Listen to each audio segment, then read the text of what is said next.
இரவு ஜெபம். கர்த்தருக்கு ஸ்தோத்திரம்.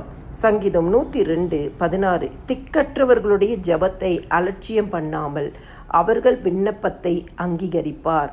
கர்த்தர் கொடுத்த நல்ல வார்த்தைகளுக்காய் கர்த்தருக்கு நன்றி செலுத்துவோமாக. கிறிஸ்துக்குள் பிரியமானவர்களே, ஆண்டவராகிய தேவன் சொல்கிறார், திக்கற்ற பிள்ளைகளுடைய ஜெபத்தை நான் அலட்சியம் பண்ண மாட்டேன், அவங்களுடைய விண்ணப்பத்தை நான் அங்கீகரிப்பேன் என்று சொல்லி இந்த இரவு நேரம் கர்த்தர் உங்களோட பேசுகிறார்.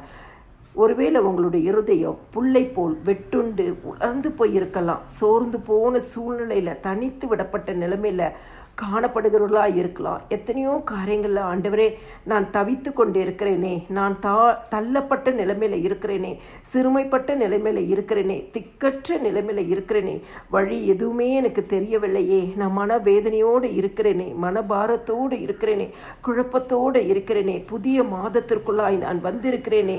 ஆண்டவரே, இந்த புதிய மாதத்தில் என் விண்ணப்பத்தை கேட்கிற தேவன், என் விண்ணப்பத்திற்கு பதில் கொடுக்கிற தேவன், என் விண்ணப்பத்தை அங்கீகரிக்கிற தேவன், இந்த இரவு நேரத்தில் என்னுடைய ஜெபத்தை கேட்பேன் வாக்கு பண்ணியிருக்கீங்களே என்று சொல்லி நீங்கள் விசுவாசத்தோடு ஆண்டவராகிய இயேசு கிறிஸ்துவின் நாமத்தை நோக்கி பார்க்கும் பொழுது, ஆண்டவராகிய இயேசு கிறிஸ்து திக்கற்ற பிள்ளைங்களுடைய ஜெபத்தை அலட்சியம் பண்ணாமல், இன்னைக்கு இப்படிப்பட்ட திக்கற்ற நிலைமையில் யாராவது இருக்கிறீங்கன்னு சொன்னால் உங்கள் ஜெபத்தை இன்னைக்கு ஆண்டவர் அலட்சியம் பண்ண மாட்டார்.